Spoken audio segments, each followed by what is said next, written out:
Grabando. Bueno, buenas tardes a todos y a todas. Vamos a iniciar las tareas y las actividades en el cursado de esta materia que se llama Problemas Fundamentales de de Derecho Penal y Derecho Procesal, en este ciclo de complementación curricular iniciado, organizado por la Facultad de Derecho y Ciencias Sociales de la Universidad Nacional de Tucumán y que ya está en curso, eh, y que se hace efectivo a través de esta licenciatura en Seguridad Pública que están cursando todas las personas que están en este momento conectadas en esta clase sincrónica que va a servir a la vez de presentación, dado que en este caso nuestra materia ha sido un poco demorada en cuanto al inicio de las actividades. De manera que va a ser una clase de presentación, de una pequeña referencia al contenido curricular y de la fijación de pautas por cada uno de los profesores que me van a acompañar, o que mejor dicho, que van a dictar efectivamente el curso, dado que yo estoy como el encargado de coordinarlo. Ya me voy a presentar. Entonces, bueno, quiero darles especialmente la bienvenida a todos los alumnos y alumnas que están cursando esta licenciatura. Yo soy Eudoro Albo, soy el profesor titular de la Cátedra de Derecho Penal, parte especial B, de la Facultad de Derecho y Ciencias Sociales de la Universidad Nacional de Tucumán. Estoy acompañado por mis colegas que ya se van a presentar personalmente cada uno de ellos cuando bueno, le toque el momento de formular su exposición. Somos todos integrantes de esta cátedra que he hecho referencia, la Cátedra de Derecho Penal, parte especial B. Queremos agradecer especialmente a la Facultad de Derecho y Ciencias Sociales, a la señora decana y a todas las autoridades de el habernos invitado a participar en esta importante actividad de complementación curricular que está desarrollando la Facultad de Derecho, que es esta licenciatura que tiene la característica particular en la que no solo están cursando personas que detentan el título de abogado o que vienen de la rama de las ciencias jurídicas, sino también de otras ramas del saber que están involucradas y están comprometidas en la cuestión que es central del el desarrollo de esta licenciatura, que es la seguridad pública. Eh, Se nos ha eh, hecho llegar la nómina de alumnos que cursan esta licenciatura y hemos podido ver que se tratan, o sea, que están compuestas de una manera bastante heterogénea, por así decirlo, en el sentido de que hay gente que proviene de la rama del derecho, pero hay gente también que proviene de la rama de seguridad pública, que ya tiene títulos vinculados con la seguridad pública, títulos vinculados con otras ramas de las ciencias sociales. Y creo que eso es una circunstancia que va a ser muy enriquecedora, no solo en el tramo del cursado de esta materia, sino en el de toda la carrera. Eh, Todas estas, como hemos visto en el plan de estudios, las implicancias que van a tener ustedes en el futuro van a ser de las más variadas. Implicancias en la formación, en aspectos de la seguridad pública, en la investigación sobre cuestiones de seguridad pública, en la gestión de la propia seguridad pública, en las agencias estatales o no que están implicadas en la problemática de la seguridad pública, en el asesoramiento de las mismas y en la elaboración, especialmente también puede ser muy relevante y muy importante la actividad de elaboración de políticas de seguridad. Entonces, resulta muy importante el abordaje que se vaya a tener desde el dictado de esta licenciatura, puesto que, como ustedes saben, la seguridad pública no es una cuestión que se limita a cuestiones de índole organizativo o de índole proyectivo y mucho menos a cuestiones vinculadas con el ejercicio del poder. O sea, el ejercicio del poder como elemento de coerción hacia la comunidad, sino, por el contrario, es una política compleja, una política que tiene múltiples aristas, pero una de ellas, y creo que la no menos importante, es la de el aspecto que atraviesa todas las políticas que puedan existir en materia de especialización en seguridad, es la arista jurídica, y dentro de la arista jurídica, la arista vinculada con el ejercicio del poder en el marco de un Estado democrático y de derecho. Entonces, eh, hemos visto dentro de las materias que se, digamos, como dentro del listado de materias que se están, que forman parte de esta currícula, está también la materia de derecho constitucional, también tienen otras materias vinculadas con el derecho, pero especialmente nosotros queremos hacer un punto de vinculación especial con la materia de derecho constitucional, que entiendo que están cursando, derecho constitucional y convencional, que entiendo están cursando en este momento también, por lo que muchos puntos de los que se dicten en esta materia van a estar en contacto con ellos, y sería importante también que en el desarrollo y en el estudio de la problemática o de los contenidos que vamos a dictar tengan un especial interés o una especial vocación de vincular todos estos contenidos y estos conocimientos con los contenidos y los principios que se vayan a desarrollar y enseñar e impartir en la materia especial, digamos, a la que hago referencia, que es la materia de derecho constitucional y convencional. Entiendo que el eje jurídico del contenido curricular de la carrera debe ser el eje que vaya a servir como un elemento de alineación, un elemento de una característica directriz en todos los otros saberes que están vinculados a aspectos quizás más técnicos o más puntuales en el análisis de los problemas y el abordaje de la problemática de seguridad, pero siempre teniendo en cuenta que esto va a ser las políticas de seguridad, no pueden desarrollarse de otra forma que una manifestación del Estado como una política de Estado, y que tienen especialmente que respetar y reconocer todas estas políticas, los principios democráticos del Estado de Derecho. Hoy nos encontramos especialmente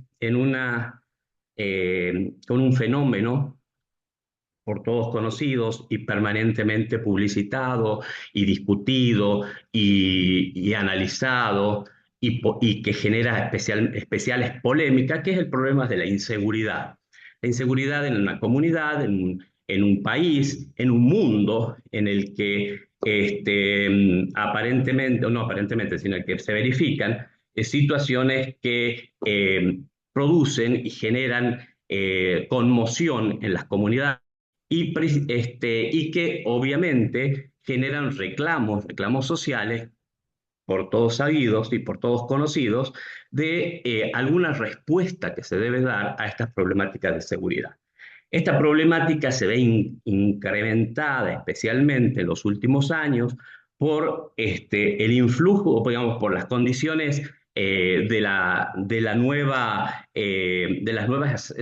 estado de la civilización, las comunicaciones, las vinculaciones, la globalización, las vinculaciones más directas entre distintos espacios que antes significaban lugares estancos entre los cuales no podía haber conexión, pero actualmente la agilidad de la comunicación, la expansión territorial de las actividades, de las comunicaciones, etcétera, hace que la problemática se complejice aún más, También es cierto que se ve el incremento de problemas que sí habían tenido algún atisbo o habían aparecido en la segunda mitad del siglo XX, en este momento resultan situaciones que podemos decir hasta ordinarias, como por ejemplo las cuestiones vinculadas con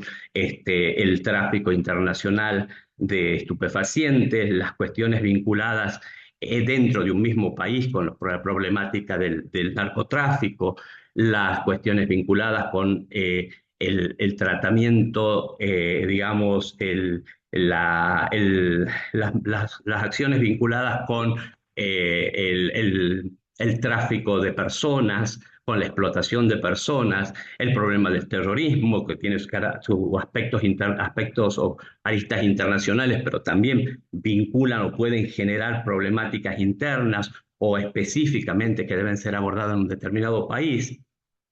La cantidad de delitos que surgen desde la actividad de la informática, los delitos informáticos, las problemáticas de los crecimientos, los delitos económicos que derivan también en esta área, digamos, a través de la utilización de la informática y de los medios tecnológicos. Es decir, la problemática de inseguridad no solamente ha crecido exponencialmente, sino también que se ha diversificado y resulta sumamente complejo su abordaje.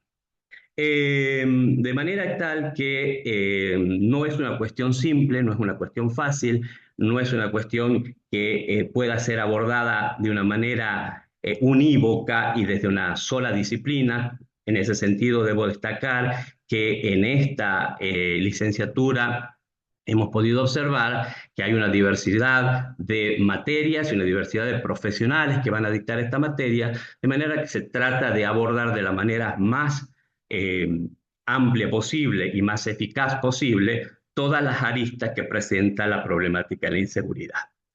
Eh, Hemos dicho entonces que ante esta situación global, nacional, provincial, en la que se verifica este fenómeno de la inseguridad, ha generado la necesidad de dar una respuesta y ya existen grandes reclamos sociales vinculados a la petición de respuestas a esta problemática. Eh, entonces surge la, el- la pregunta de si una respuesta a la problemática de inseguridad, perdón, debe ser o debe contener un solo enfoque y un solo abordaje. Ya más o menos lo hemos adelantado que no, y ustedes ya en el desarrollo de la licenciatura y en las materias que vienen teniendo, seguramente ya esta respuesta ha sido planteada y ha sido discutida. El- lo que sí, nosotros, y por eso decía de la importancia de abordar la problemática de seguridad desde la arista jurídica, es porque entendemos que la seguridad, la respuesta a la problemática de inseguridad y la respuesta de seguridad no debe ser una respuesta eminentemente fáctica. Es decir, muchas veces la respuesta, digamos, ante la problemática, ante distintos problemas o ante distintas situaciones específicas de inseguridad que se presentan, lo más simple, lo más común, y no es una reacción solamente del hombre común, sino muchas veces son reacciones originadas en las estructuras del Estado, es dar una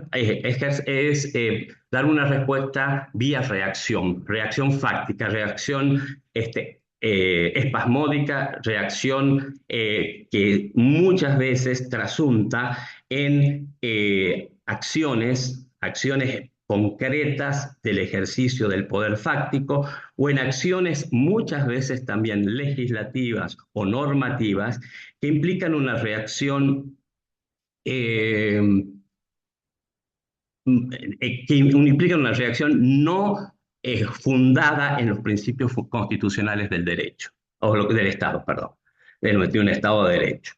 Por eso es que nosotros entendemos que la única forma de otorgar unas respuestas a las problemáticas de seguridad es a través de una política del Estado que respete no solo las, los derechos y las garantías que establece la base constitucional de nuestra organización jurídica, sino también que busque los resortes idóneos para que exista una política de seguridad eficaz y eficiente con, respetando, reitero, estas condiciones establecidas que imponen nuestra Constitución y nuestros principios del Estado de Derecho. En, nuestro, en los últimos años, en los últimos 50 años, hemos tenido dos momentos que considero que son de absoluta relevancia en el desarrollo de nuestra entidad jurídica como Estado democrático. El primero es ocurrido después del año 1983, que es el advenimiento de la democracia, a partir de la cual se han producido los movimientos, especialmente en materia de procedimiento en las provincias, la incorporación de principios y de institutos en el derecho procesal que tienden a garantizar y asegurar los derechos ya reconocidos e incorporados por aquella Constitución de 1853 y que se encontraban limitados y si no desconocidos y hasta alienados por las circunstancias que todos sabemos y que nos ha tocado vivir con anterioridad.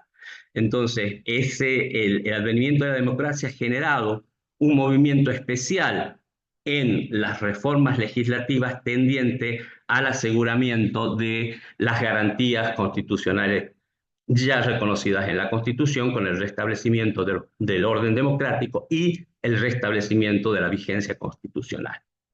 El otro gran momento de evolución del Estado de Derecho en la República Argentina lo representa la reforma constitucional del año 1994, en la que se produce la incorporación en el artículo 75, inciso 22, de los tratados internacionales en materia de derechos humanos. Este otro hito ha generado también una serie de reformas procesales y reformas penales que han tendido a asegurar y garantizar no solo los derechos de las personas sometidas a proceso penal, sino también aquellas vinculadas con los derechos de las personas afectadas por el delito. Es decir, esto ha generado modificaciones sustanciales en los sistemas procesales especialmente, y todavía tenemos la deuda de que se produzca una modificación sustancial en el sistema de regulación penal.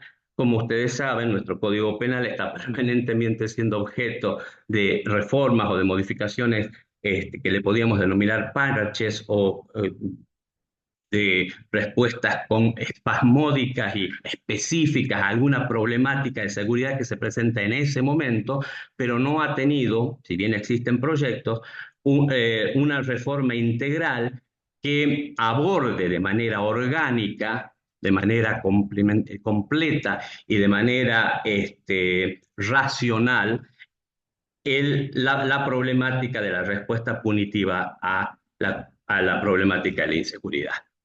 Eh, Nosotros en esta materia lo que vamos a tratar precisamente es de efectuar este abordaje, es decir, partiendo de que la respuesta a la problemática de seguridad es una respuesta de política de Estado y que esta política de Estado no puede escindirse de la legalidad.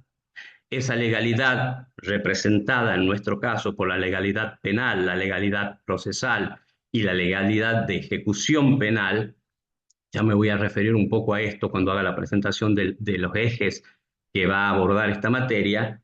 eh, Consideramos que ese abordaje de cualquier problemática de seguridad debe estar atravesado por estas tres legalidades Y estas tres legalidades, a su vez, deben responder a una legalidad superior, que es la legalidad superior derivada de la Constitución Nacional y de los tratados internacionales incorporados a la Constitución Nacional. Por eso es que el derecho constitucional y el derecho convencional son un elemento básico, fundamental y esencial para legitimar el ejercicio de la acción punitiva, de la persecución penal, de la investigación penal y de la ejecución de las penas. Es decir, solamente con un derecho penal y un derecho procesal penal y un derecho penal de ejecución que tenga una profunda raigambre en estos principios constitucionales, podemos considerar que puede existir una respuesta no solo eficaz, sino también garantizadora de los derechos esenciales de la comunidad, de los derechos esenciales de los imputados y también de los derechos esenciales de las víctimas de los delitos. Eh, Citamos siempre, incluso ahí cuando hemos hecho la fundamentación de la materia, citamos una frase, una expresión brindada en algún momento por el doctor Luigi Ferrajoli, que para las personas que no provienen del ámbito jurídico, les voy a explicar que se trata de un profesor de derecho penal italiano, que se considera como el padre del garantismo penal. Y él en su prólogo del libro, tiene un libro, tiene varios libros, pero un libro central y un libro fundamental en donde expone toda su doctrina respecto al derecho penal y a la persecución penal, se llama Derecho y Razón. Y en el prólogo de su edición española dice más o menos así: solo un derecho penal fundado en los principios y garantías constitucionales asegura el ejercicio de los derechos y la limitación del poder estatal ilimitado. Dice eso respecto al derecho penal. Y solo un derecho procesal que abreve en dichos principios es el que garantiza a su vez y evita la discrecionalidad y el ejercicio del poder ilimitado por parte de quienes ejercitan o aplican este derecho penal, es decir, los jueces, en una palabra. ¿Por qué? Porque el ejercicio del poder punitivo deriva de dos fuentes principales. La primera, y estamos hablando del ejercicio del poder punitivo legítimo. ¿Mm? El ejercicio del poder punitivo legítimo deriva de dos fuentes principales. La primera, que es la creación de la norma penal, es la selección punitiva que conocemos como aquel sistema por el cual el legislador decide qué conductas deben ser perseguidas y por qué, y fundamentar justificadamente la creación de lo que se denomina el injusto penal, y que es la primera etapa de criminalización, es decir, la fijación de las pautas en función de las cuales se va a poder ejercer el poder punitivo, determinando qué hechos van a ser perseguidos y cómo y qué aplicación de pena va a corresponderle. Y la segunda etapa, que es la segunda, que cuando se verifica un hecho concreto y la infracción a esta normativa penal, se inicia lo que se llama el proceso de aplicación de la normativa penal, que está a cargo de los jueces, que es quienes deben determinar la existencia del hecho, la verificación de la responsabilidad penal y la consecuente aplicación de una pena. Bueno, en ambos casos, y ambas funciones, deben reconocer y deben buscar su validez y su legitimidad en los principios constitucionales que rigen tanto los límites para el ejercicio de la función selectiva o seleccionadora de las conductas a perseguir, como así también de la función, digamos, de aplicación o de investigación de las conductas y de aplicación de la pena. Y a estos dos aspectos que ha hecho referencia el maestro Ferrajoli, nosotros queremos agregarle uno más, que es en la tercera etapa en este proceso de ejercicio de la actividad punitiva estatal. Es decir, que es la etapa de la aplicación de la pena.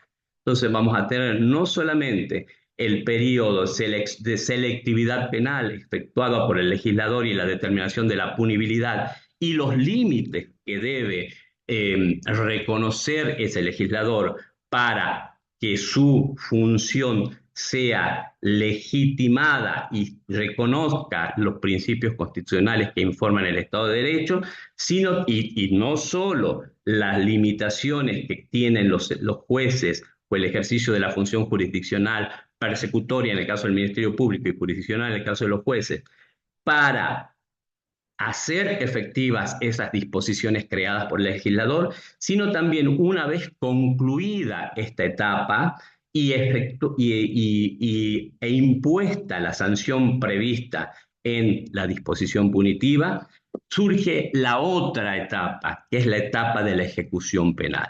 Hemos querido incorporar esta etapa que a su vez también tiene que reconocer, especialmente conforme las normativas internacionales incorporadas en nuestra Constitución Nacional a través del artículo 75, inciso 22, como el Pacto Internacional de Derechos Políticos y Sociales y la Convención Interamericana de Derechos Humanos, debe reconocer principios también de origen convencional y constitucional para asegurar su legitimidad y reconocerse su validez legislativa. Entonces, nosotros hemos querido abordar estos tres aspectos, estas tres instancias de la persecución penal: la creación normativa, la aplicación normativa, el procedimiento de aplicación normativa y el procedimiento posterior a la condena, que es el procedimiento de ejecución. Pero siempre reitero, reconociendo que a toda esta actividad de persecución penal reconoce siempre su eficacia y su validez en una fuente innegable, en un Estado de Derecho, reitero, la Constitución Nacional. En ese sentido, entendemos que el ejercicio del poder punitivo como respuesta a la problemática de inseguridad y como política de Estado destinada a asegurar la convivencia, la paz y la tranquilidad social debe ser eficiente, eso no hay discusión, pero asimismo debe ser limitada. Limitada no como un óbice al ejercicio de la potestad del Estado, sino como una forma de regular y de adecuar esas políticas estatales a las garantías a las que el Estado argentino, en las que el Estado argentino ha asumido en su acto fundacional mediante la sanción de la Constitución Nacional y en la incorporación posterior, a través de la reforma, de los tratados de los tratados internacionales de derechos humanos. Esto simplemente es un pantallazo para tratar de ubicarnos en el tema y qué es lo que de la manera en que nosotros vamos a abordar el dictado de esta materia. Como les dije, nuestra intención y nuestra proyección es abordar las tres instancias del ejercicio del poder punitivo. De manera que hemos dividido el contenido de la materia en tres ejes. El primer eje, que se va a denominar eje del derecho penal; el segundo eje, que va a ser el eje del derecho procesal; y el tercer eje, que va a ser el eje del derecho de ejecución penal. Esos tres ejes van a comprender 6 unidades o 6 bolillas. El primer eje de derecho penal tiene la bolilla 1 y la bolilla número 2, el eje del derecho procesal tiene la bolilla 3 y la bolilla 4, y el eje de ejecución tiene la bolilla 4 y la bolilla 5. Yo voy a ceder luego la palabra a los profesores que van a presentarse y van a dar un pantallazo general también de cada uno de los ejes. En este caso, el eje de Derecho Penal va a estar a cargo del doctor Tomás Robert y del doctor Patricio Char como acompañante, que en este momento no se encuentra presente por problemas personales. El eje del Derecho Procesal va a estar a cargo del doctor Facundo Maggio y el doctor Luis Germain, y el eje de ejecución va a estar a cargo del doctor Alfredo Palacio y la doctora Agustina Garbero. Reitero, Todos son miembros de la Cátedra de Derecho Penal. Además, son operadores del sistema penal de la provincia de Tucumán. En este caso, todos los presentes somos operadores dentro del sistema judicial, algunos del Ministerio Público, otros de la Judicatura. Y justo el que está ausente, que es el doctor Char, también es un operador del derecho penal, pero desde el ejercicio de la defensa privada.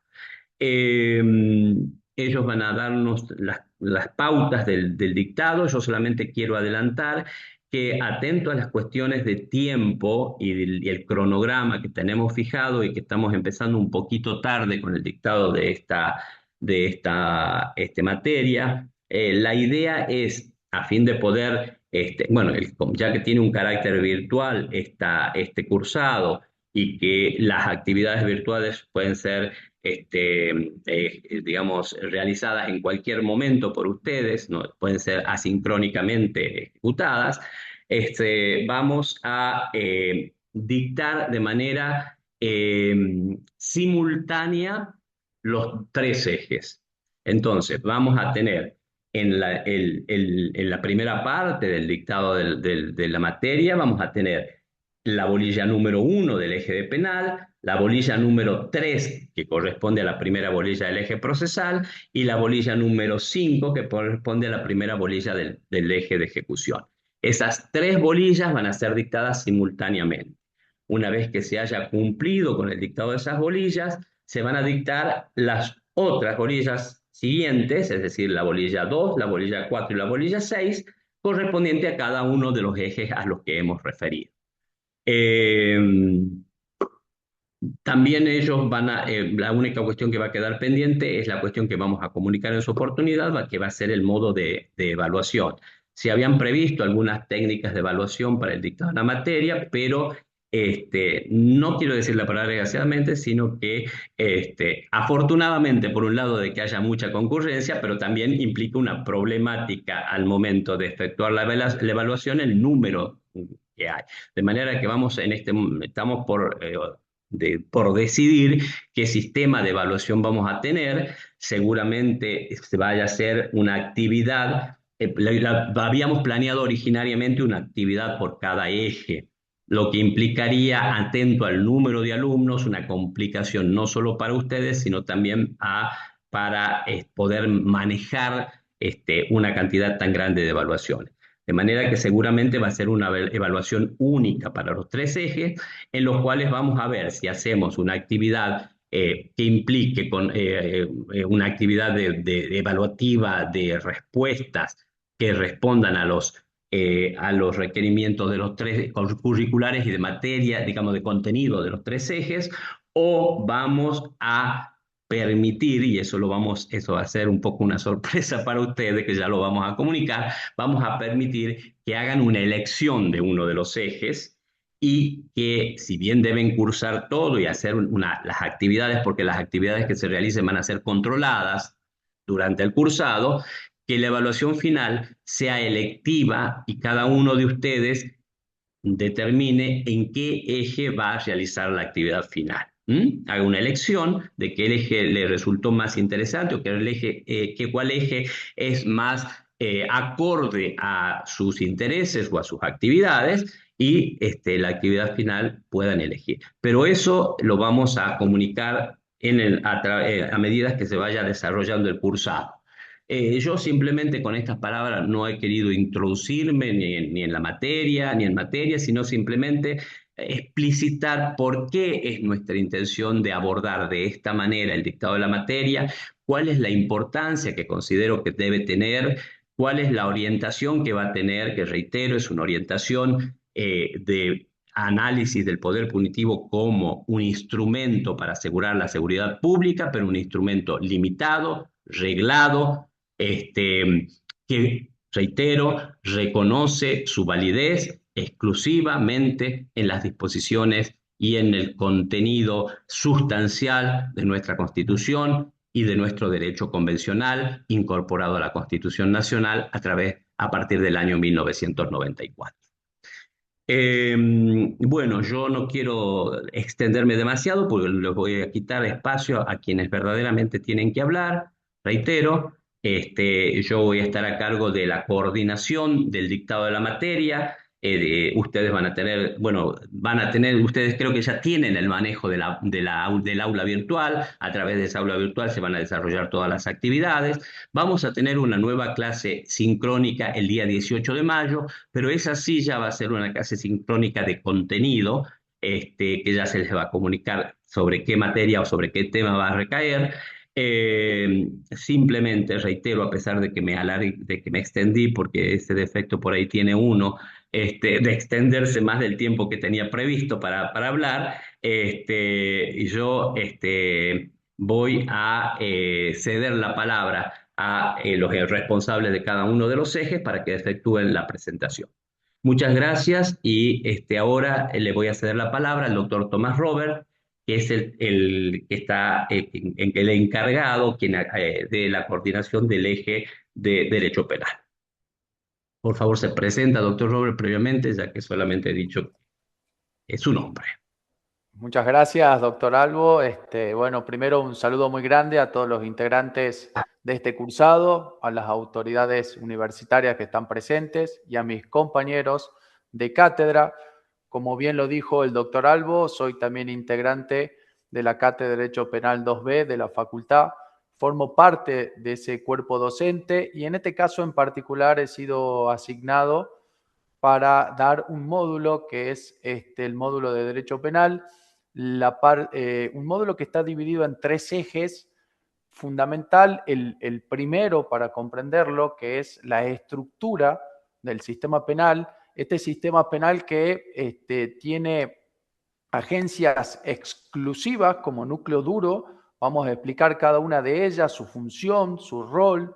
Por ejemplo, la agencia policial, qué rol operativo tiene en materia de diseño de políticas de seguridad, cómo incide en el cuidado de bienes jurídicos protegidos, pero en ese plan de acción diario habitual que se da en contacto permanente con la ciudadanía. Por otro lado, vamos a explicar dentro de la estructura de este aparato otra agencia muy importante que se nutre de la agencia policial, que es la agencia judicial, donde ese conflicto que es traído, es dirimido bajo los lineamientos del Código Procesal Penal, de la parte general y de la parte especial del Código Penal. Vamos a explicar cuál es el rol que tienen los jueces, los fiscales, los defensores oficiales. Y finalmente, otra agencia exclusiva sería la agencia penitenciaria, ya en el rol de cumplimiento de la pena, a través de la ley, que es la ley 24660, y cómo la agencia penitenciaria tiene también una característica primordial en este núcleo duro de las agencias que intervienen en la construcción del sistema penal. Pero no debemos olvidarnos también en este programa el rol, y lo vamos a explicar, que tiene el Poder Ejecutivo en el diseño de las políticas criminales, en la carga presupuestaria. Toda política criminal y política de seguridad tiene un costo económico, cómo se planifica ese costo económico, qué tipo de lineamientos tiene que haber para el diseño de esta política criminal. Por otro lado, el poder legislativo, como bien lo anticipó el doctor Albo con respecto a la creación de las leyes, este artículo 75, inciso 12 de la Constitución Nacional, la creación de la norma penal a través de un código, cómo influyen los medios de comunicación, algo ya se fue anticipando, cómo escultores de la opinión pública van de alguna manera incidiendo en este tipo de reformas, que algunas veces son asistemáticas y no tienen un estudio previo y una inserción que rompa con la sistemática y la lógica del Código Penal, y también la función que tienen las ONG y las sociedades civiles en la construcción de este sistema penal. El sistema penal que también tiene otras características. Vamos a ver y repasar el proceso proceso de victimización, el primario y el secundario. Vamos a ver cómo la facultad del poder coercitivo del Estado ha ido cambiando durante el transcurso de tiempo, cuál ha sido su evolución, desde el castigo de las instituciones privadas, la resolución del conflicto entre partes, cómo el Estado fue monopolizando luego el castigo como un instrumento de pacificación social, pero todavía no rodeado de las garantías, sobre todo en la Edad Media, cómo ya en la Edad Moderna el estado de garantía vino a ese uso del castigo, en este caso a través de principios y derechos constitucionales, para que se contenga el poder punitivo y a través de un debido proceso legal se llegue a una sentencia justa en un caso concreto. Todo esto está relacionado obviamente con los principios constitucionales fincados en lo que es la Constitución Nacional. Sobre todo vamos a tener en cuenta acá y vamos a repasar el artículo 18 de la Constitución Nacional, el artículo 19, respecto a los principios fundamentales constitucionales que tienen gran incidencia en nuestra materia. El doctor Albo ya mencionó el principio de legalidad, ley escrita, ley estricta, ley previa, ley cierta. ¿Qué significa eso y qué impacto tiene en lo que es la definición, en este caso de una política criminal primaria que va sancionando el legislador y que luego se van haciendo eco los distintos actores del sistema? Pero también el principio de lesividad como derecho penal que necesita a ese bien jurídico protegido, que son aquellos valores o intereses que predominan en una sociedad y que son los que de alguna manera se ven como el faro protector de esa legislación penal a través del principio de ofensividad o lesividad, o sea, la puesta en peligro, su daño material. Bueno, vamos a analizarlo a este principio juntamente con otros también muy importantes, pilar del sistema, el principio de culpabilidad, como en la teoría del delito, el disvalor de acción, el disvalor de resultado, cómo tiene que tener ese componente subjetivo, o sea, siempre, digamos, con un mínimo de disvalor de acción para excluir la responsabilidad de acto, para excluir lo que es el versar in re ilícita dentro del sistema penal y en este caso la responsabilidad objetiva para que quede fuera del sistema, pero principio de culpabilidad que también tiene incidencia, como lo analizaremos en la graduación de la pena, en el artículo 40 y 41 del Código Penal, este proceso de determinación de la pena que tiene como techo el principio de culpabilidad, que no puede verse superado, en este caso, por la gravedad del delito. O sea, el principio de culpabilidad, techo también de lo que sería la aplicación de la pena. Principio de proporcionalidad y el principio de humanidad también están en el programa, como algunos de los que vamos a repasar dentro del punto 2 de la bolilla 1. Y punto 3, el derecho penal y su función con la política criminal que vendría a ser, como ya lo venimos diciendo, una estrategia macro del Estado para prevenir y controlar el delito. Aquí sí vamos a analizar cómo la política criminal tiene el plan maestro, y a ese plan maestro donde intervienen distintas agencias del Estado está también el plan de seguridad, que es una de sus aristas. Cómo linkea con esto el derecho penal, la criminología, la sociología y distintas herramientas de las que se nutre la política criminal para un diseño. También las estrategias sociales, económicas, educativas. ¿Para qué? Para que este derecho penal sea siempre, siempre la última ratio del sistema. Derecho penal al que se debe llegar si fallaron todos los distintos estamentos previos sancionadores del derecho penal, como el derecho privado, el derecho administrativo, para aplicar dentro de este diseño, que sería de una política criminal con una política de seguridad, la aplicación del derecho penal a través del ejercicio del poder coercitivo del Estado. Y finalmente en la bolilla 2, si venimos viendo todo este lineamiento que va desde lo macro, la política y el sistema, bueno, acá bajamos en la bolilla 2 al ciudadano concreto, ese ciudadano que es sometido a derecho a través, obviamente, de un proceso que es el debido proceso legal, pero ese ciudadano a cual hay que achacársele alguna de las conductas del Código Penal, de la parte especial, sobre todo que están descritas a través de la protección de bienes jurídicos, cuya definición ya dimos, que serían de mayor y de menor gravedad, delitos contra la vida, delitos contra el honor, delitos contra la libertad, bienes jurídicos individuales y colectivos, a través de la tipificación del delito, del tipo penal en particular, con un método racional, un método que tiene una serie de filtros o distintas etapas que se denominan acción, tipicidad,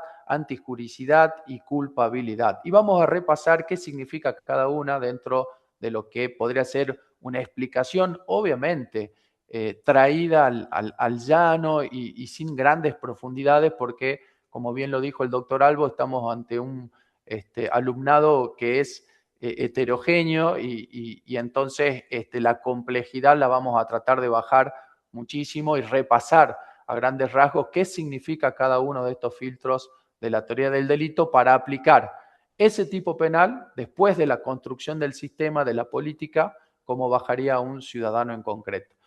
Ha juntado bibliografía en PDF de distintos autores, está toda descripta. Básicamente, cada uno de estos ejes temáticos va a tener un PDF, un video explicativo y también un video que en este caso es del docente que está haciendo uso de la palabra, que va a explicar el contenido para que ustedes cuando tengan que ir a repasar los lineamientos básicos de estas dos bolillas, mejor dicho, pero de los 4 ejes temáticos, puedan tener explicado los puntos principales, sobre todo, para facilitarles la tarea. Desde ya, muchas gracias, un saludo a todos, al doctor Albo que me dio la oportunidad de poder formar parte, a mis compañeros y a todos los alumnos y alumnas que están presentes. Espero verlos pronto y estar a su disposición. Muchas gracias, doctor Albo. Muchas gracias, doctor. Nos ha hecho un pantallazo bastante extenso del contenido de su eje. Ya los alumnos pueden tener ya una visión de cuáles son los temas que van a abordar. Antes de cederle la palabra al encargado del segundo eje, quiero contestar una pregunta que acaban de hacer en el chat, sí, en el chat, sobre si cuándo va a estar disponible el aula virtual. El aula virtual probablemente va a estar ya está encargada las informaciones y los contenidos. En el día de la fecha, seguramente esta noche o mañana ya van a tener disponible el acceso a los contenidos. Ahora sí, voy a pedir la presentación del doctor Facundo Maggio, eh, que va a ser el encargado de presentar el eje de derecho procesal, que está a cargo de él y del doctor Luis Germain. Bueno, gracias doctor. Bueno, buenas tardes a todos. Voy a tratar de hacer lo más sintético posible. A mi cargo y con el doctor Luis Germain vamos a estar encargados de la etapa de lo que tiene que ver con el derecho procesal penal. De un modo sintético, para unirlo un poco con la seguridad pública, así como introducción, puedo decir que uno puede pensar en seguridad pública como sistema de prevención o en algún momento algún contacto con represión del delito. Y en definitiva tiene una íntima conexión con el derecho procesal penal, lo digo de forma simple, en tanto que hay el derecho procesal penal, en definitiva, es el regulador, ¿sí? de esos mecanismos de actividad de la seguridad pública, de lo que uno se imagina así a grosso modo de los términos seguridad pública en forma genérica. Entonces, a mi criterio, procesal penal, después de lo que explique el doctor Tomás Robert, que sería el contenido de lo que regula el derecho penal, el derecho procesal penal, el contenido está dado por el derecho procesal penal, que a nosotros con el doctor Zimmerman nos apasiona, tiene que ver con esto de regular los métodos o las formas, no es que la regulemos, está regulado, digamos, por principios constitucionales, para practicar las reglas que van a ir moldeando esta actividad desarrollada por el Estado en el marco de lo que denominamos a grosso modo, a grandes rasgos, seguridad pública. Entonces, podemos decir, a ver, también en ese sentido, seguridad pública protege, procesal penal regula, ¿sí? Esto como puntapié, ¿sí? Tenemos en cuenta lo que es la seguridad pública, va a tener de algún modo algún tipo de interés en la eficacia del combate del delito y la prevención, ¿sí? Y eso confrontado por un derecho procesal penal que regula los derechos de las personas con las que la seguridad pública entra en contacto. ¿sí? Entonces, es bastante importante poder entender ese marco de actuación, porque en definitiva debe ser ejercido dentro de esos marcos de actuación para considerar que ese desarrollo, esa actividad es válida, ¿sí? Si no, vamos a estar en un sistema que no respeta derechos y garantías y por lo tanto está fuera de cualquier tipo de legalidad. En definitiva, por un lado está la investigación y la sanción de delitos y el derecho procesal penal como regulador y en el sentido de que intenta evitar abusos.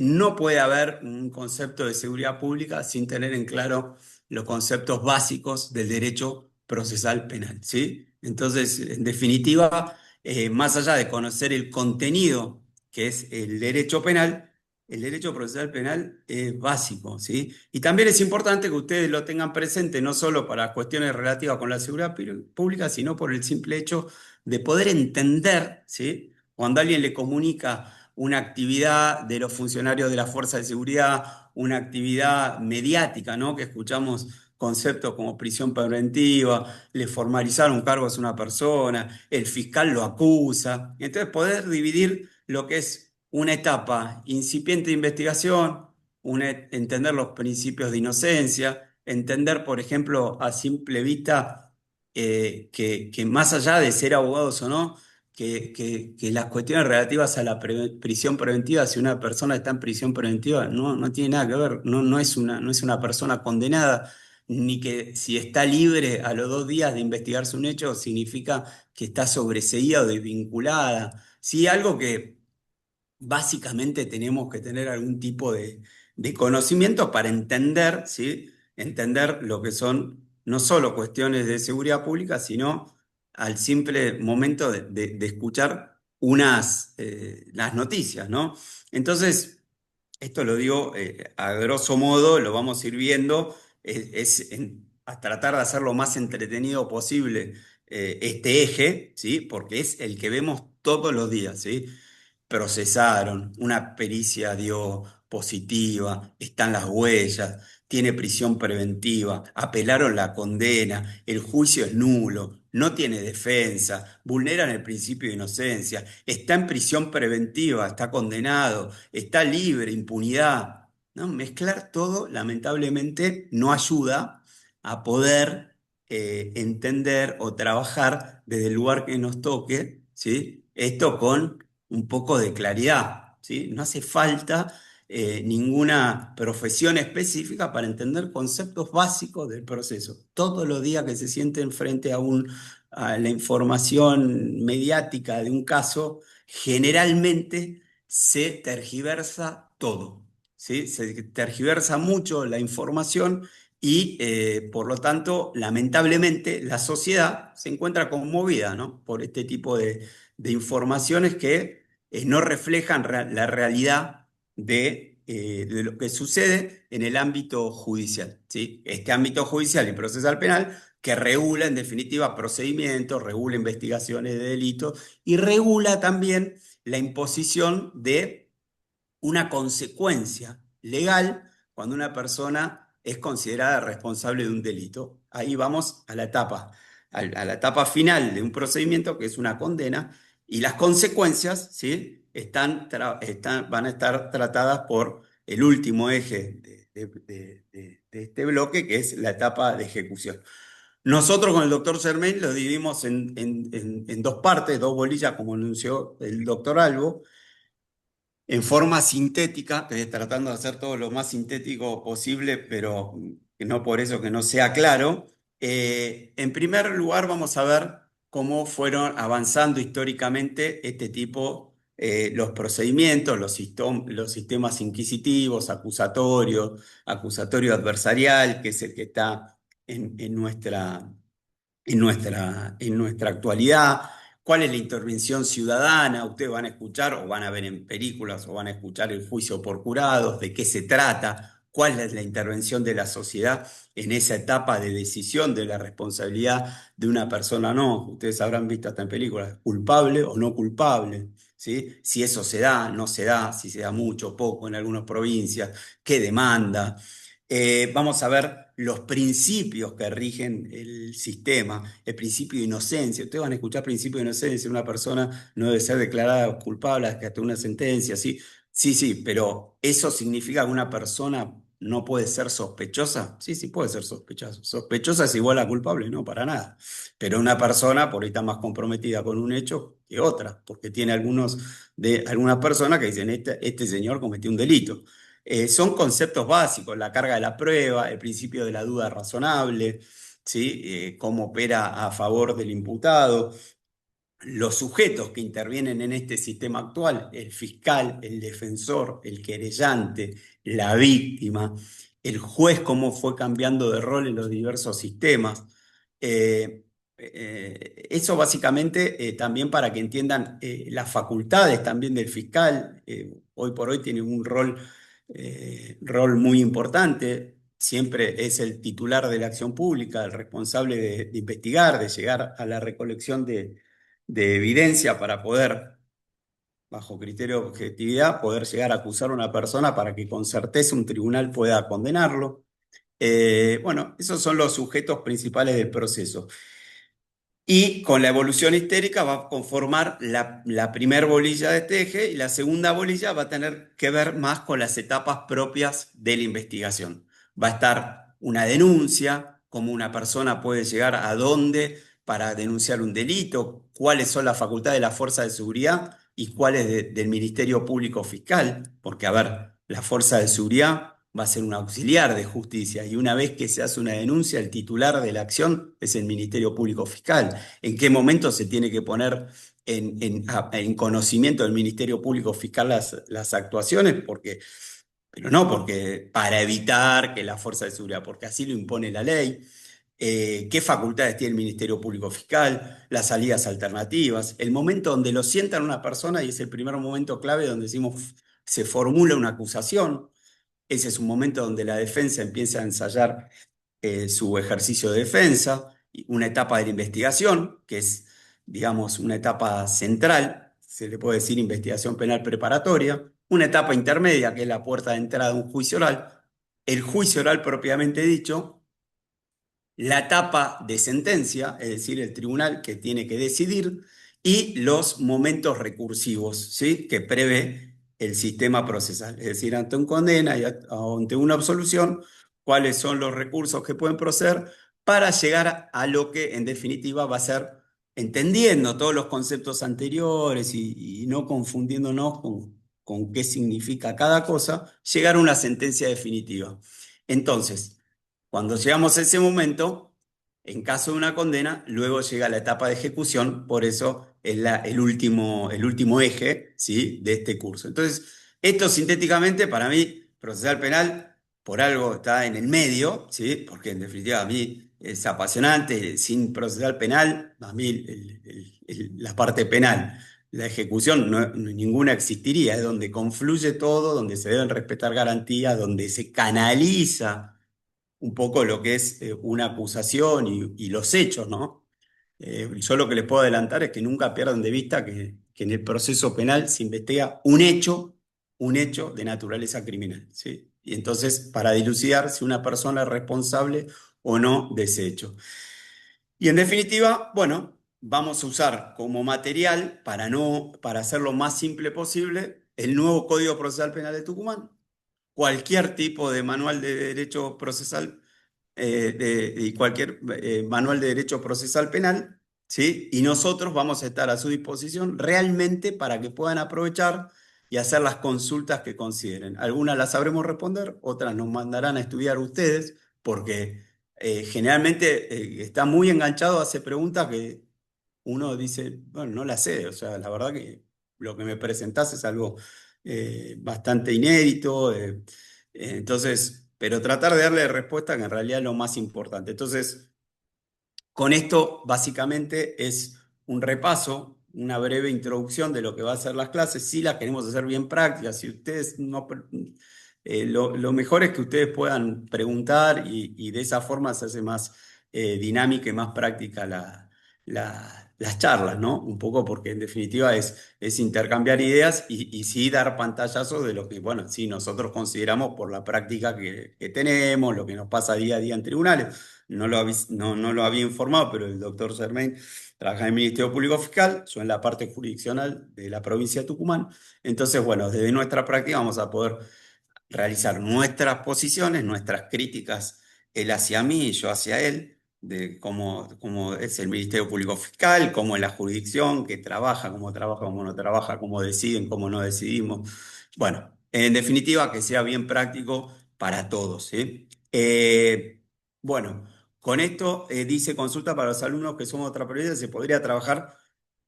Sería bueno que pregunte qué provincia es. En general, casi todas las provincias, a mi criterio, van para el mismo lado, así que no habría problema porque los aspectos principales están ahí.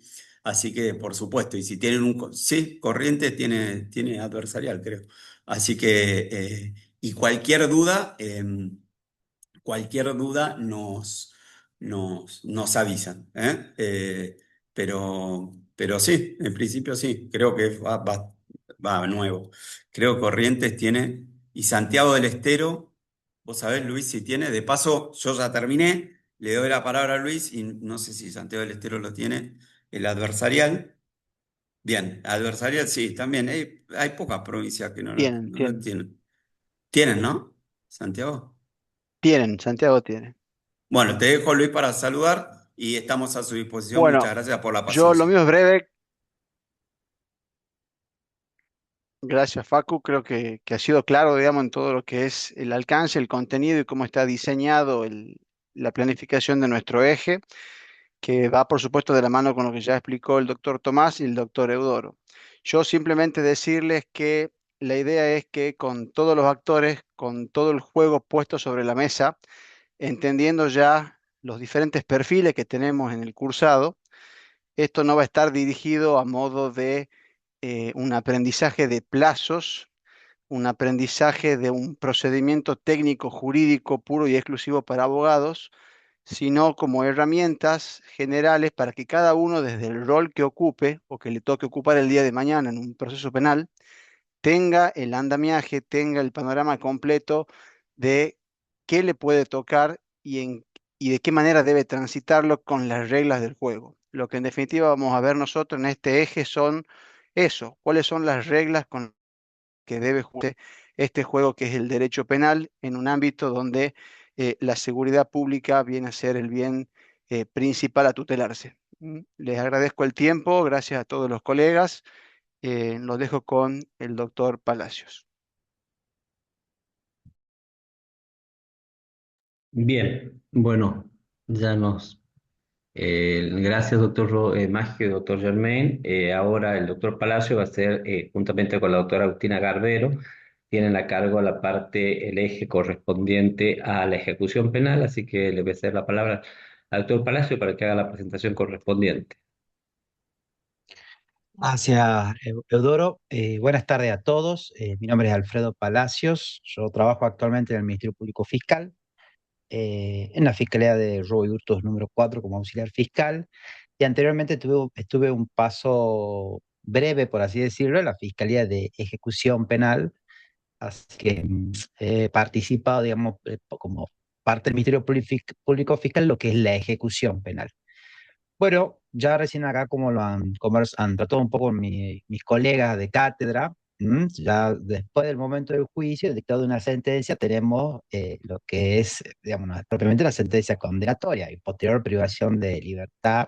Puede ser o no, depende del tipo de ejecución, pero de modalidad de la condena, pero en definitiva puede haber una privación de libertad.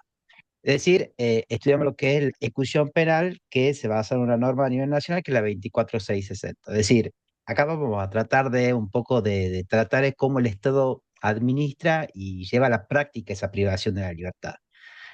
Sí adelantarles, respecto del material bibliográfico, vamos a tomar con la doctora Garbero este libro, ley comentada de la 24660 de Salduna y de la Fuente.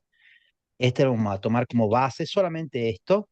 Es un libro bastante ameno para lectura, inclusive para no abogados. Por supuesto, no hace falta que lo compren, nosotros le vamos a compartir el material PDF en ese sentido. Bueno, Esto, lo que es la ley de ejecución penal, es un proceso complejo que para poder entenderlo, para hacer un repaso general, bien, o por lo menos lo que nos interesa a nosotros en lo que hace la temática de esta licenciatura, lo hemos estructurado la cátedra en tres temas. El primero es lo que hace al marco constitucional, ¿no? Y convencional de la ejecución de la pena. O sea, sabemos que cuando una persona ingresa a un establecimiento penitenciario, sufre la restricción de su libertad ambulatoria. Pero eso no significa, es decir, conserva todos los demás derechos inherentes a su condición de persona. Ese sistema se basa o se asienta sobre tres principios rectores. Lo primero que es el principio de resocialización o reintegración social. Esto se debe a que tanto la ley de ejecución penal, la 24660, como los tratados internacionales de derechos humanos establecen que la finalidad esencial de la pena privativa de libertad es la readaptación social de la persona. Es el principal eje. Segundo, se asienta sobre lo que es el principio de humanidad. Sabemos, el artículo 18 de nuestra Constitución Nacional prohíbe toda especie de tormento y establece que las cárceles deben ser sanas y limpias para su seguridad y no para castigo.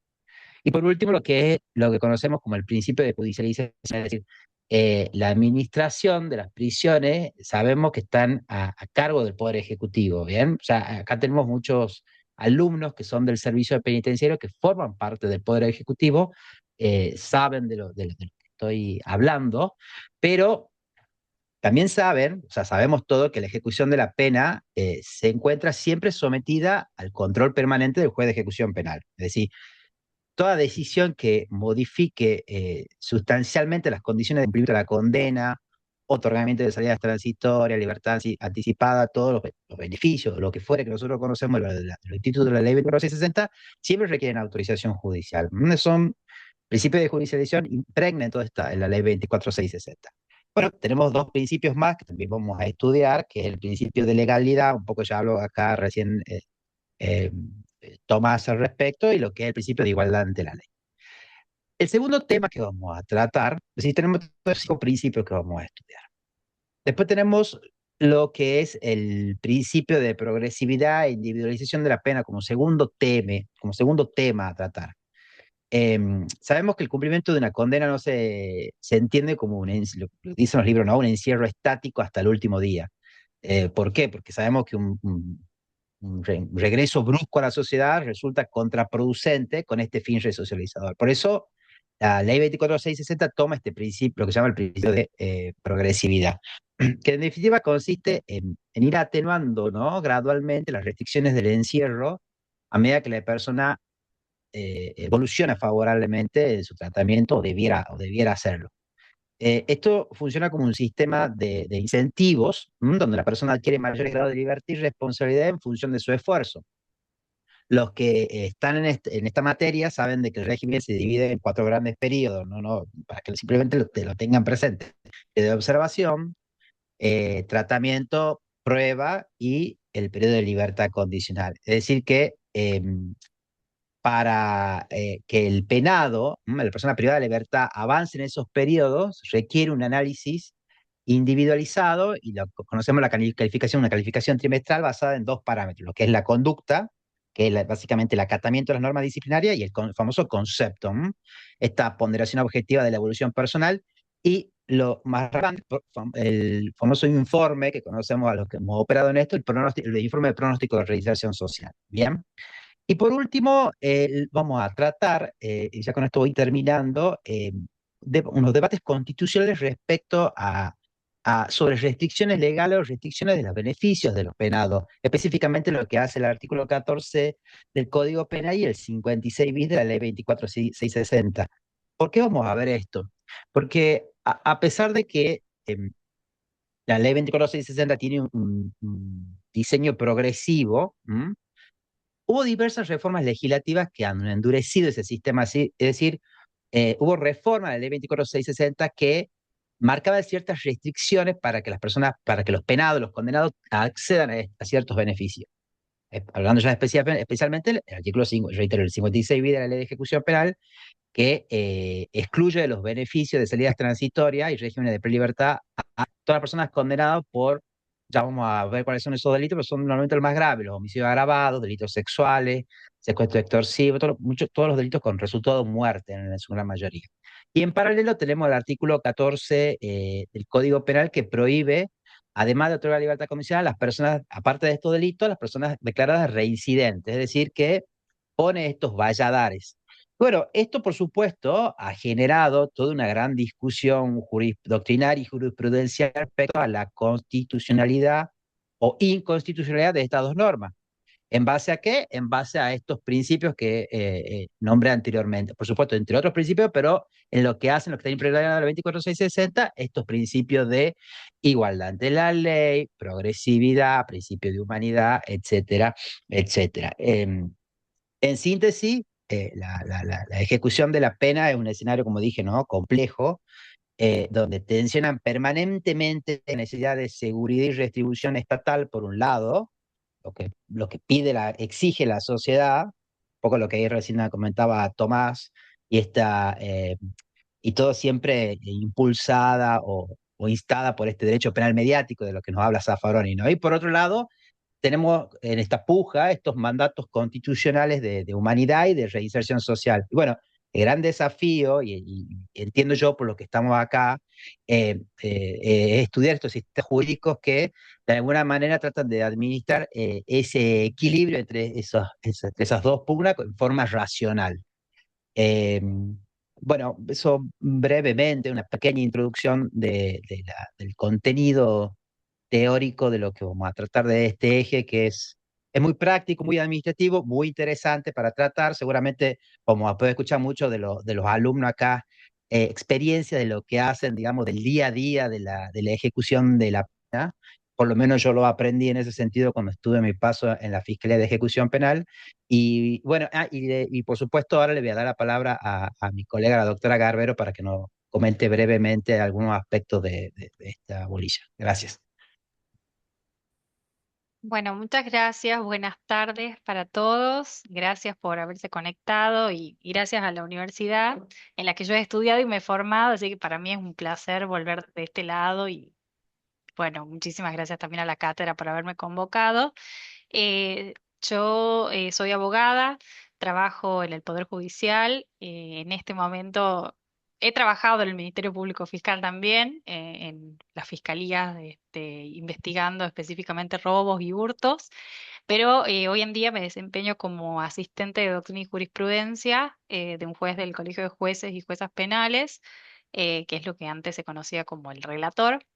Y bueno, he sido convocada junto con el doctor Alfredo Palacios para ahondar lo que es el último eje temático de eh, en esta licenciatura, que es el de la ejecución penal. Simplemente agregar que el hecho de que la bibliografía que nosotros proponemos para este eje sea una ley comentada, no significa que a nosotros nos interese que ustedes se sienten a memorizar la normativa de memoria. Primero porque realmente no tiene ningún fin práctico.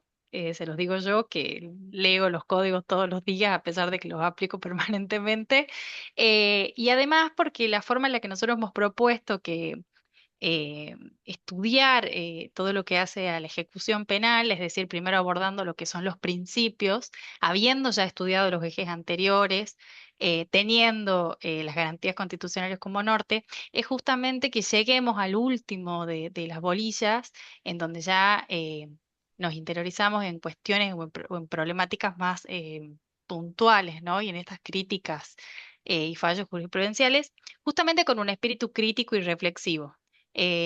Nosotros hemos propuesto este libro, pero por supuesto que ustedes pueden complementarlo con el manual de derecho penal que aborde sobre todo la temática de principios constitucionales. Puede ser, por ejemplo, un libro de derecho penal sobre bases constitucionales de Rafecas, algún manual de Zaffaroni, el que a ustedes les guste, el que a ustedes les parezca más amigable. Si necesitan que les recomendemos bibliografía, por supuesto que estamos a su disposición, tanto para eso como para cualquier otra consulta.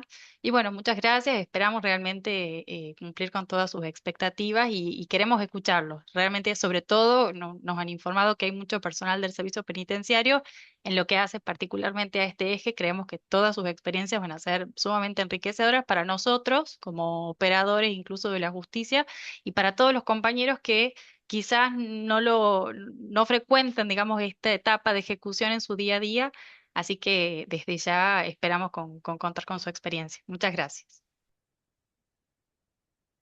Bien, muchas gracias, doctora y doctor Palacio. Bueno, acá hemos tenido una breve presentación, pero breve pero completa, digamos, de cada uno de los ejes que vamos a abordar en el dictado de esta materia.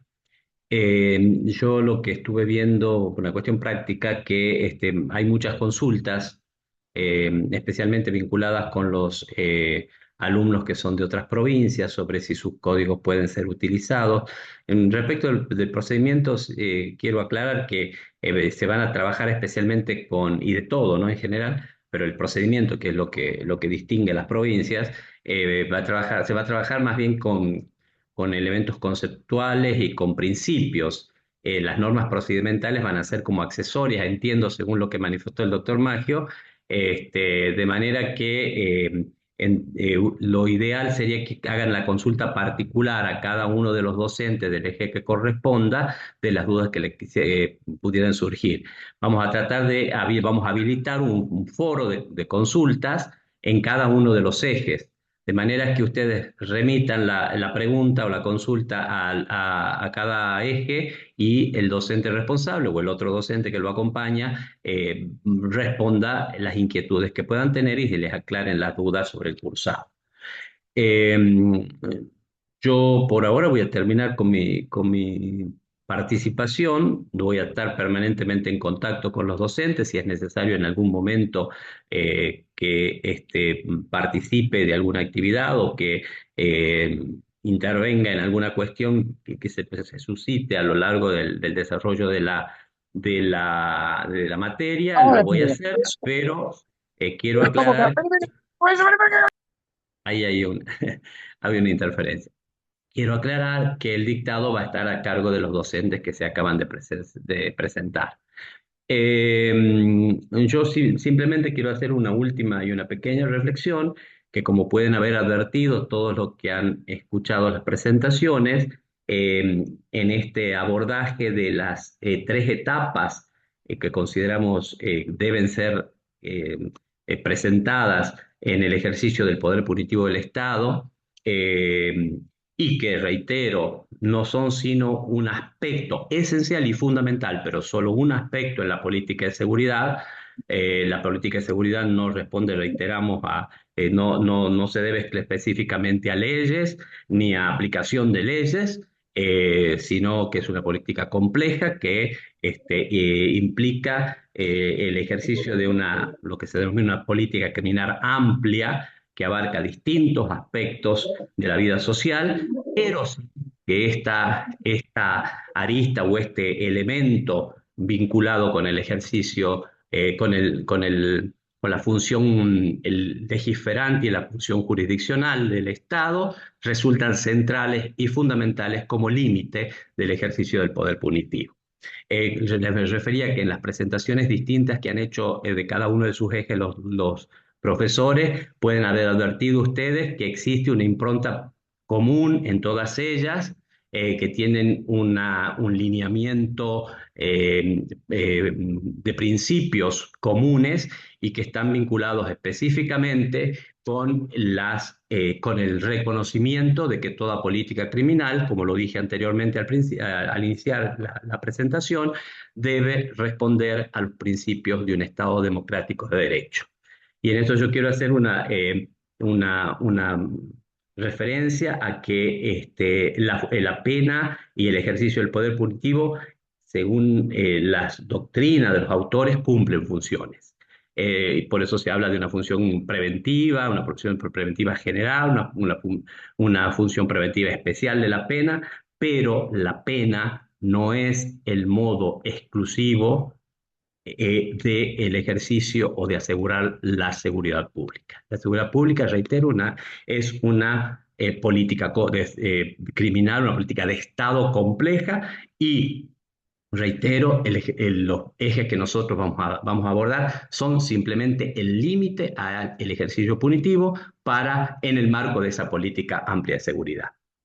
Vamos a decir, bueno, dijimos que reconocían un conjunto de principios, todos los ejes, y que eran los principios constitucionales. Voy a usar una palabra que hoy parece ser mala palabra en los, en los medios de seguridad, en las opiniones públicas y hasta muchas veces, y por desgracia, en los encargados del ejercicio de los poderes políticos del Estado, que es la palabra garantía. El garantismo penal no es una creación valga la expresión, delirante de los doctrinarios, no es una creación arbitraria de los jueces. El garantismo penal es una imposición constitucional desde el año 1853 y ha sido ratificada y reforzada por la reforma constitucional de 1994. De manera que jueces, legisladores, operadores del Poder Ejecutivo se ven obligados a cumplir una función garantista. Función garantista que no implica abolicionismo penal. Función garantista que implica simplemente respeto de las garantías y de los derechos esenciales de las personas, que nos obliga a algo, que es a buscar dentro de esos límites del ejercicio del poder punitivo respuestas eficaces, respuestas ingeniosas, respuestas amplias y respuestas que aseguren una política pública de seguridad sin afectación de los derechos de los ciudadanos. Por eso yo quiero concluir, me gusta siempre citar, a pesar de que es una constitución extranjera, un artículo de la Constitución española que nuestra Constitución no lo contiene, pero no quiere decir que nuestra Constitución, en el plexo global de sus principios, no responda a dicha definición. De manera que nuestra Constitución sí se encuentra implícita y hasta explícita en algunas otras disposiciones, pero en este caso se encuentra, yo les diría, concentrado en un solo párrafo, y que es el artículo 10 de la Constitución española, que dice: la dignidad humana, los derechos inviolables inherentes a la personalidad, el libre desarrollo de la personalidad y el respeto a la ley son el fundamento del orden político y de la paz social. Es decir, una política de seguridad que no reconozca esto es una política de seguridad que no reconoce precisamente los derechos fundamentales de la comunidad, que es la única finalidad para la cual se encuentra legitimado el Estado y el ejercicio del poder público. Y finalmente voy a leer la cita, porque yo he citado a Luigi Ferrajoli cuando explicando qué es lo que quería decir, pero me gusta leerla completa a la cita que hace del maestro Ferrajoli, que dice: solo un derecho penal reconducido únicamente a las funciones de tutela de bienes y derechos fundamentales puede, en efecto, conjugar garantismo, eficiencia y certeza jurídica. Y solo un derecho procesal que, en garantía de los derechos del imputado, minimice los espacios impropios de la discrecionalidad judicial, puede ofrecer a su vez un sólido fundamento a la independencia de la magistratura y a su papel de control de las ilegalidades del poder. Yo creo que este dispositivo legal, que reitero, encuentra cabida en nuestro orden constitucional, y esta definición del maestro Ferrajoli, aunque se limita al derecho penal y al derecho procesal, y podemos extenderlo nosotros al derecho de ejecución, deben ser los principios o deben de ser el norte que vayan a encauzar el estudio de esta materia. Y espero, les auguro a todos un éxito en el cursado, que podamos todos llegar a feliz término al final del cursado con la aprobación de la asignatura, y que en algún punto o en mayor o menor medida les sea de utilidad para el ejercicio futuro de sus actividades y funciones. No tengo más que decirles, les agradezco a todos, les agradezco a la Facultad de Derecho, agradezco a los profesores o a los tutores que están acompañándonos en este momento, agradezco a mis compañeros de cátedra, que son los que se van a poner al hombro el dictado, y esperamos en algún momento tener un nuevo contacto. Muchas gracias. No sé si el doctor Altamiranda, que es el tutor, quiere decirnos algo o preguntarnos algo. Eudoro, muchísimas gracias. Creo que no ha quedado nada pendiente. Gracias por la presentación y vamos a estar en contacto por cualquier cuestión que los alumnos nos planteen. Solamente quedaría guardar la grabación de la clase para que se la suba luego al aula virtual. Bien. Bueno, muchas gracias a todos y todas y vamos a desconectarnos ahora. Gracias.